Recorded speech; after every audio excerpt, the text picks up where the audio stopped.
baataate maqaan kee eessaa akka dhufte maal irratti waaqayyo akka si fayyise maal irratti waaqayyo si gargaare. Maqaan koo Daraartuu Maran jedhama.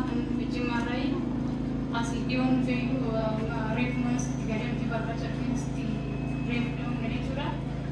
Yoonaas obboleessa Boomuu Yuunivarsiitii deemee achitti dhukkubee achumaan itti irraa gaafa fuuchuu baay'ee dhukkuba jechuudha. Makina keessatti illee makina keessa naa ta'uu didee baay'ee dhukkubaa ture. Kazaan fuudhee dhufee manatti galchee bakka amjaan mana keessatti na ciisu didee halkan guutuu na rakkisaa fuudhee bakka qodaa mana keessatti jimboree maal ture. Asitti bakka fuudhee halkan abbaa mana sisteriitti dawwalee kana mana kiimitti isaa fudhata gootu geessee achi geessinaan soomaa mucaan turre karaa irratti fudhatti tarsaateetuma bakka amtaan bu'aadha mana kiimii keessa galee ani timbineta mana sisterii daga jirti isheen immoo badaantina abbaa mana isheenis badaa mantiitti badaa mantii fudhatti geessatana jirti kan mana dhufee gaafa roobisana obboleessi keenyan jira naa kadhatee baay'ee cinqamaa turte ati obboleetti na jedhe dhuguma cinqamaa ture waaqayyo yeroo sanatti mucaan sun achumaan fayyee taragaggee dhufee ammas sanbata sana fideetan dhufee tajaajilaan asitti arrabni keessa dheeratee jechuudha mucaan ammas taa'uu dadhabee ammas dhufee asitti tsallee fi arraba deebisee jedhanii arraba sana hin deebisee mucaan akkasitti dhukkubsataa ture uffata jiinsi karaa fudhatti tajaajiluu jechuudha. Nagaa ta'ee fayyaa ta'ee kun ammas hin keessa jira jechuudha. Maqaan isaa bara baraan kan eebbifame haa ta'u gooftaan. Akka keessatti Musaa gooftaan isaa.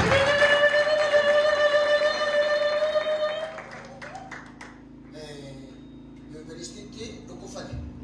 Yuunivarsiitii otoo baratu dhukkubfate gaafa dhufee agartanitti yoo ta'e arrabi isaa kuni bakkee malee kan ta'u. Asii gadi arrabi ba'ee bakkee ta'a arraba ol deebisuu hin danda'u, waa gochuu hin danda'u, callee malee deema.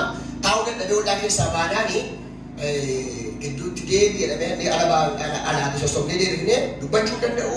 Arrabi kun gadi ba'ee as bakkee kana ga'a. Arrabi kun ammas nama laattan kana miti afaan isaa kana nyaatee fidee eenyummaa kana nyaatee fidee asumatti gaafa kadhatamu sa'aatii matanaa kaasee lafa dha'ee kufee arrabi amma dhaqu bakkeetti ba'ee jechuun ol deebi'e. Ameen jedha. Namni keessatti kuusaa deebi'ee ofiisaa kuusaa. Waan birrii guddaadhaan fayyisuu hin dandeenye, waan birrii guddaadhaan deebisuu namni hin dandeenye waaqayyo godha. Jedhamee kanaaf amma yuurilee guddaa isa kana hojjechuu danda'u waaqayyo kana. Mucaan kun amma fayyaadha jireenyi isaa. Nagaasaati amma fayyeedha nagaasaati. Maal si godhe siif waaqayyo? Waaqayyo waan guddaa sanaaf godhe. Silaa osoo akka yaada jedhanaa ta'e maraadhee magaalaa kana keessa deemaa ture. Garuu gargaarsi waaqayyo haa dhonnaa maraatummaa sanaas oolee.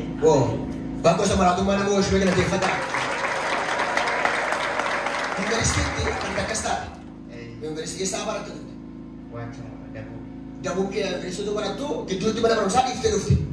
Waan si dhukkubeef jechuudha. Arabi kee kun bakkee bu'ee jira malee ol deemuu hin danda'u. Nagaan qabdu turte. Gaafa si kadhame kaasee sitti maal sitti dhaga'ame? Ergasii nagaa kan ta'e. Arabi kee hin deebi'e.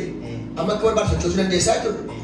Namummaa kee godhuuf nyaattee of fixee turte gaafa sana ati baay'ee beekuu baattiyyuu baay'ee waan nama sodaachisu haala bifaataa ture abdii godhattee turte garuu waaqayyo deebisi deebise. Kanaaf waaqayyoof maal jettaati?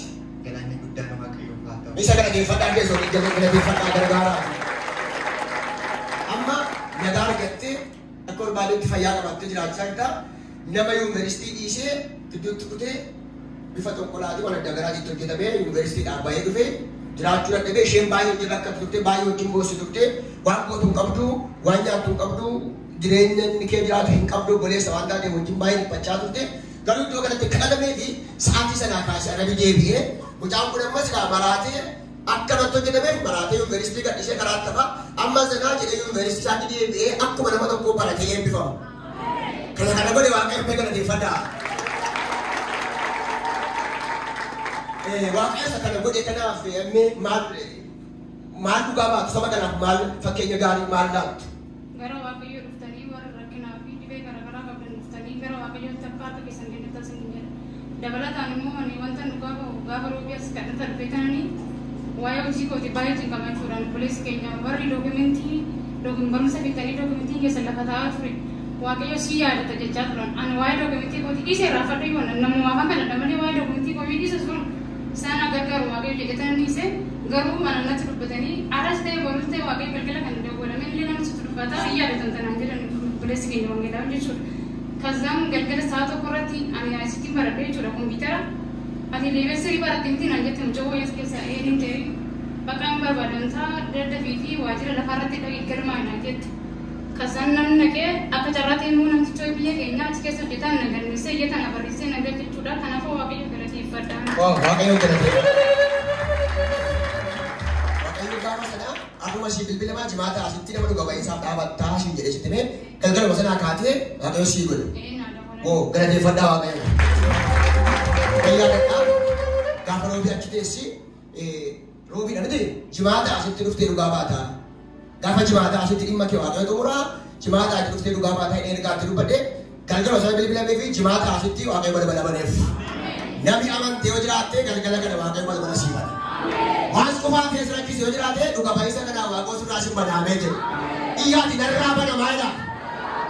Yaa'u waa waaqoo sinii godhe gaafa dhugaa baatan waa waaqoo sinitti dubbate gaafa dhugaa baatan namoota ittiin fayya waan ta'eef kanaaf waaqayyo balbala sii baneera biddeen sii kenneera obboleessi keessa fayyeera nagaadhaan jiraadhaa.